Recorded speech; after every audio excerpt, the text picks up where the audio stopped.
Hello guys, in this video we're going to talk about the basics of the writing skills, and it's for the students who have come late in the BC cycle and who have missed the teaching weeks 1 and 2.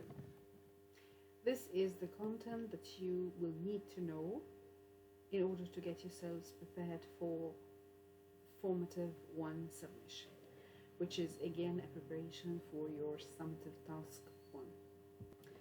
We're going to talk about the major guidelines for writing, the genre of the essay that you're going to write about, the prompt of the essay, structuring your outline, and the use of referencing and citation in this preparatory step and also in the rest of your writing.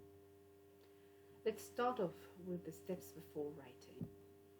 Before you write, you need to read the prompt carefully and understand it quite well, so that you know the points of focus and focus on them in your plan. The second step is identifying the genre of the essay. Once you identify the genre of the essay, you will know how to structure it. You need to read the sources that we provide you with very carefully. That is, you need to highlight, extract, underline any relevant details that you think are going to help you write a meaningful essay. You are not required to change the content or meaning of any ideas that you borrow from the sources that we provide you with, and you do not also need to decontextualize them in any way. They must be used with the same sense mentioned in the given sources.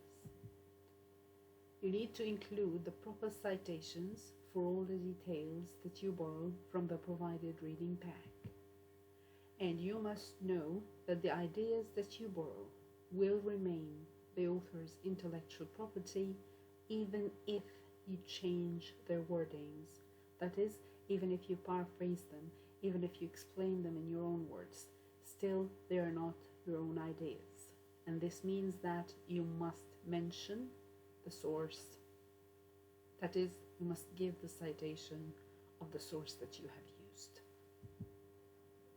Here is how we expect you to structure your introduction for the discussed essay that you're going to write this semester. The outline has 3 main parts.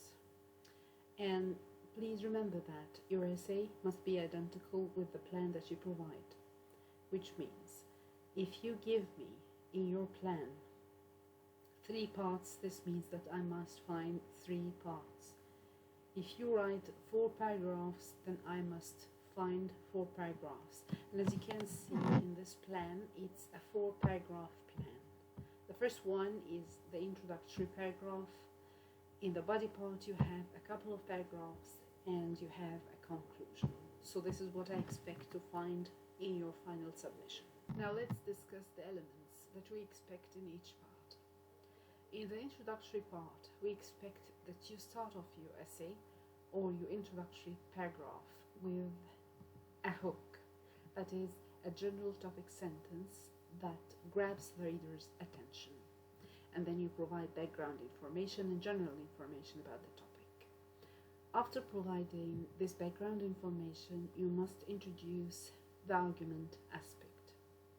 That is, that this topic is controversial, to pave the way for your thesis statement, which is slightly related and at the same time highly indicative of the genre of your essay.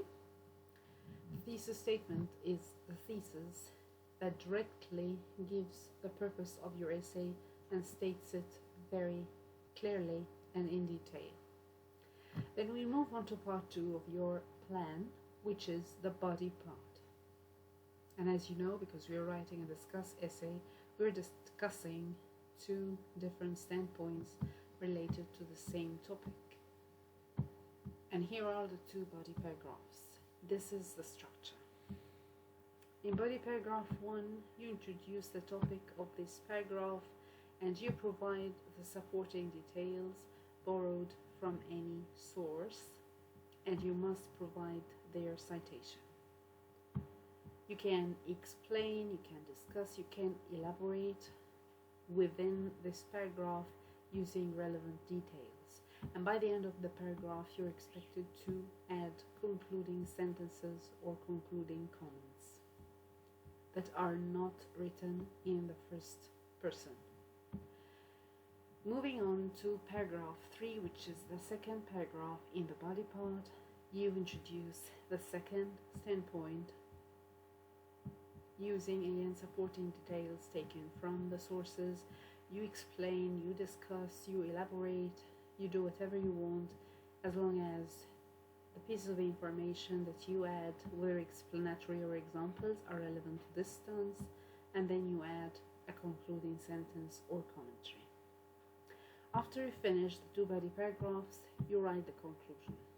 In the conclusion, you're expected to restate the two opinions regarding a point of focus of your essay. You summarize the discussion of the two body paragraphs, and finally we expect to have your opinion stated. Remember that your style must be formal and academic, that is, concise and accurate. This is the example that we explored during our sessions. This is an introductory paragraph. You can pause this video and read the introductory paragraph and answer this question, which is identifying the function of each sentence.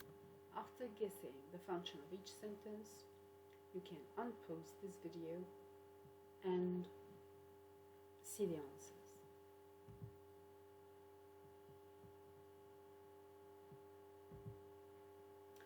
I want you here to focus specifically on the thesis statement and in which way it's organized. As you can see, it's a thesis statement for a discussed essay, and as you can see, it has two stances, the benefits and the disadvantages.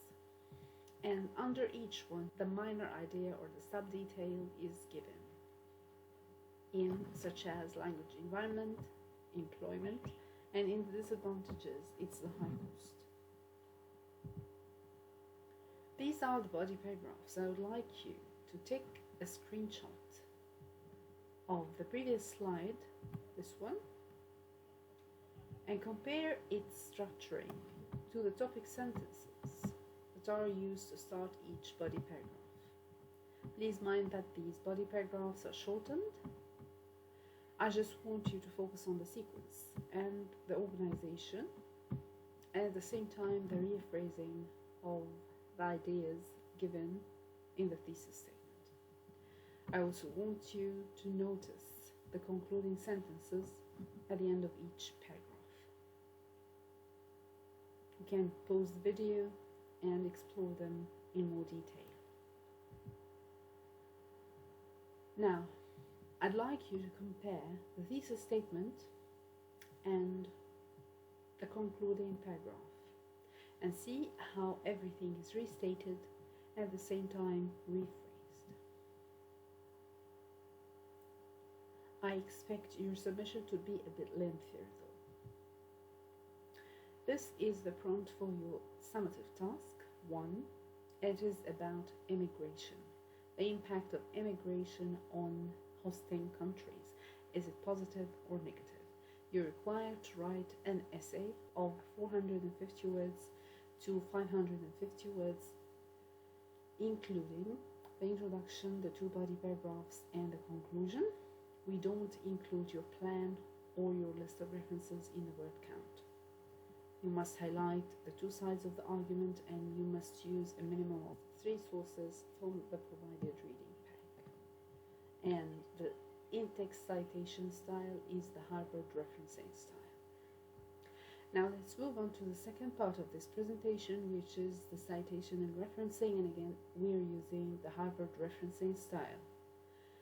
Within the text we have 2 types of in-text citation. The direct one, we also call it the narrative one or the integral in-text citation, because the author's last name is given as part of the sentence as the subject, while the indirect citation is also called the parenthetical citation and the non-integral citation.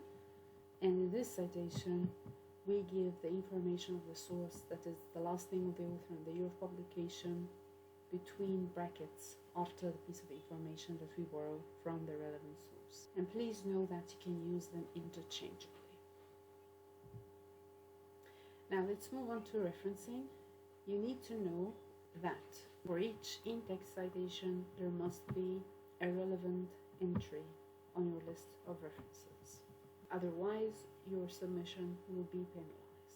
You can Google search using these search words, a quick guide to Harvard referencing style, PDF, and download the file, the first file that appears, and use it as a formatting guide for in-text citation and referencing.